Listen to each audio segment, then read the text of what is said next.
शोर नहीं करते, सीधा शिकार करते हैं।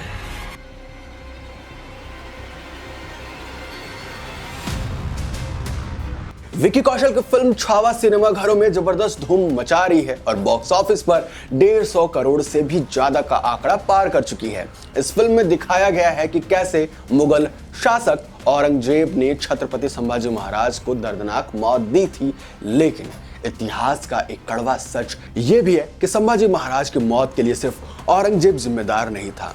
असल में उनके अपने ही लोगों ने उनके खिलाफ साजिश रची थी और उनके जीवन को संकट में डाल दिया था। अगर ये 4 लोगों ने गद्दारी ना की होती तो कभी भी संभाजी महाराज औरंगजेब के हाथ ना आते, औरंगजेब को मुंह के खानी पड़ती और इतिहास कुछ और ही होता। आइए जानते वो कौन 4 विश्वासघाती हैं जिन्होंने स्वराज और संभाजी महाराज के साथ देशद्रोह किया। गोरजी शिर्के।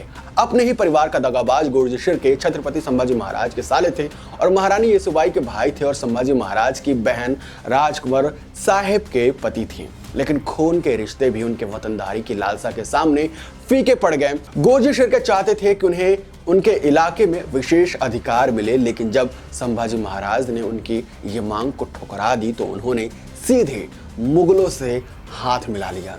गोरजी ने मुगलों के सेनापति मुकरबर खान को संभाजी महाराज की रणनीति की गुप्त जानकारी दी थी और इस विश्वासघात के चलते मुगलों ने संभाजी महाराज को पकड़ लिया। वैसे ये सिर्फ एक धोखा नहीं था, बल्कि स्वराज के पीठ में घोंपा गया एक ऐसा खंजर था जिसने मराठा साम्राज्य को गहरे जख्म दिए।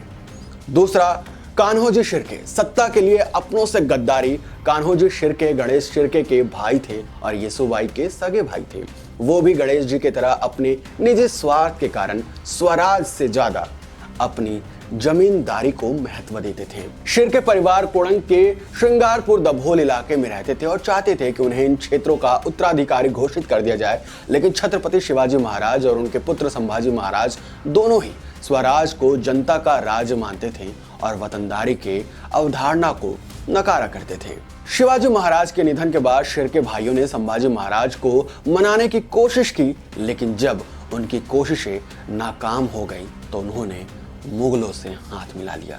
तीसरा, अनाजी पंत। स्वराज के भीतर ही षड्यंत्रकारी अनाजी पंत छत्रपति शिवाजी महाराज के अष्टप्रधान मंडल के प्रमुख सचिव थे और वो शिवाजी महाराज के अत्यंत करीबी थे, लेकिन संभाजी महाराज से उनके कभी भी नहीं बनी।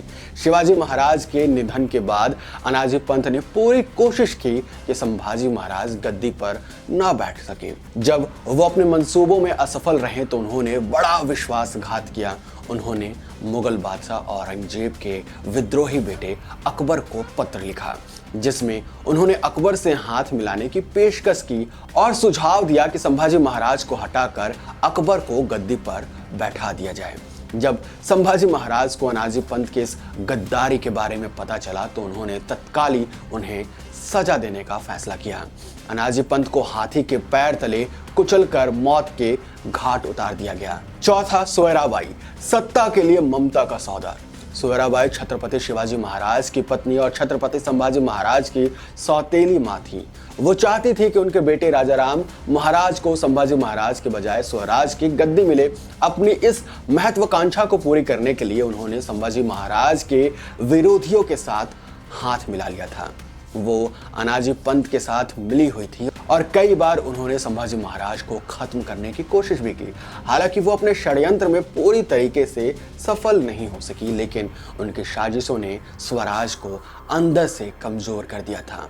हाँ, जब संभाजी महाराज को उनकी इन गुप्त चालों का पता चला तो उन्होंने सोयराबाई को नजरबंद कर दिया। कुछ समय बाद उनकी तबीयत बिगड़ी और उनकी मृत्यु हो गई। छत्रपति संभाजी महाराज एक वीर योद्धा, दूरदर्शी नेता थे। उन्होंने मुगलों के खिलाफ अंतिम सांस तक लड़ाई लड़ी थी, लेकिन उनके अपने ही विश्वासघाती निकले इन चारों ने अलग अलग स्वार्थ के चलते संभाजी महाराज को धोखा दिया। अगर ये गद्दारी ना हुई होती तो शायद औरंगजेब कभी भी संभाजी महाराज को नहीं पकड़ पाता और आज इतिहास कुछ और ही होता। उम्मीद है कि आपको संभाजी महाराज के बारे में पता होगा। अगर नहीं तो आप जाइए ये मूवी देखिए, और नहीं तो जाइए YouTube पे और संभाजी महाराज के बारे में जानिए कि वो कैसे शख्सियत थे और उन्होंने अपने देश के लिए क्या क्या किया है।